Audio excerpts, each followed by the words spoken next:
Buenas tardes, mi nombre es José Francisco Caraballo Flores. Estoy cursando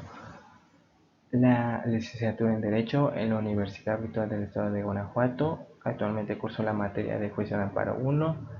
Estoy en la elaboración de mi reto 2 de nombre de la jurisprudencia. El nombre de mi asesor es Sofía Pérez Fuentes Sacramento. La realización de este reto 2 consiste en responder estas 5 cuestiones con respecto al caso número 1, caso número 2 y caso número 3. En donde la primera cuestión que se nos plantea es que respecto al caso número 1 señala qué método de integración se utilizó para la creación de dicha jurisprudencia. En este caso nos podemos dar cuenta que se señala que el método de integración utilizado es el de reiteración de criterios, puesto que de acuerdo al capítulo 2 de la Ley de Amparo en su artículo 223 nos dice que la jurisprudencia por reiteración de criterios de la Suprema Corte de Justicia de la Nación se establece cuando se sustenta un mismo criterio en 5 sentencias no interrumpidas por otra en contraria. Esto resulta en diferentes sesiones por una mayoría de cuando menos 4 votos. Y como podemos ver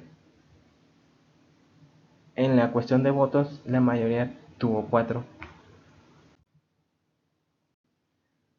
Ahora pasando a la cuestión número 2, que nos dice que respecto al caso número 2 identifica cuáles son los razonamientos para que la jurisprudencia fuera sustituida por la jurisprudencia emitida por la primera sala de la Suprema Corte de Justicia de la Nación, en el cual nos podemos decir que entre los razonamientos que se da para sustituir la jurisprudencia se encuentra en que en primera instancia se sustentó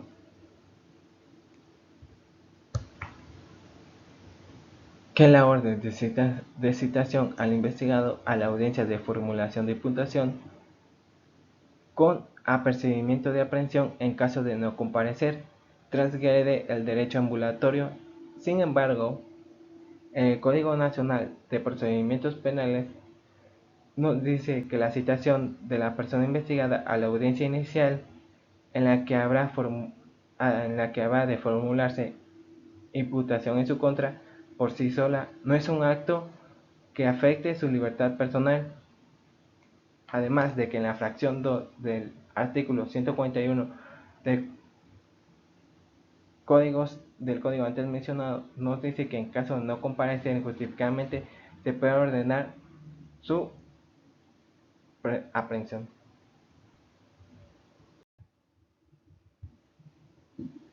Pasando a la cuestión número 3, nos dice que respecto a los casos 1, 2 y 3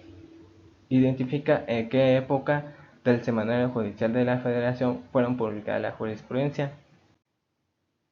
En el caso número 1 nos podemos dar cuenta que este fue publicado en la 9ª época, el caso número 2 en la 10ª época y el caso número 3 igualmente fue en la 9ª época.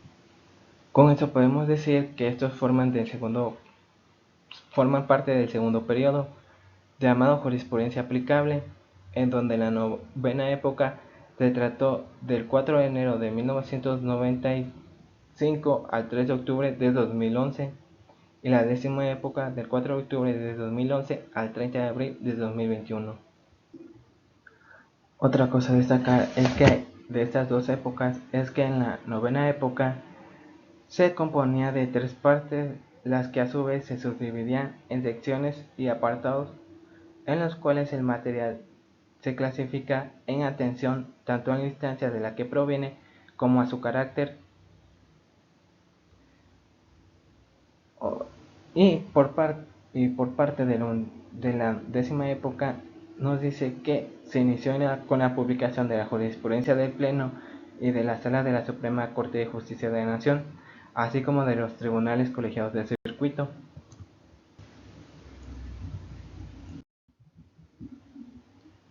Pasando a la cuarta cuestión, se nos dice que en el caso número 3 señala para qué autoridades es obligatoria la aplicación de dicha jurisprudencia. donde dice que el caso número 3, de acuerdo a los artículos 192 de la Ley de Amparo, se nos dice que la jurisprudencia que establezca la Suprema Corte de Justicia funcionando en pleno o en sala es obligatoria para estas tratándose de la que decreta el pleno, y además para los tribunales unitarios y colegiados de circuito, los juzgados de distrito, los tribunales militares y judiciales del orden común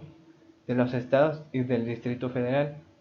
y tribunales administrativos y del trabajo local o federal.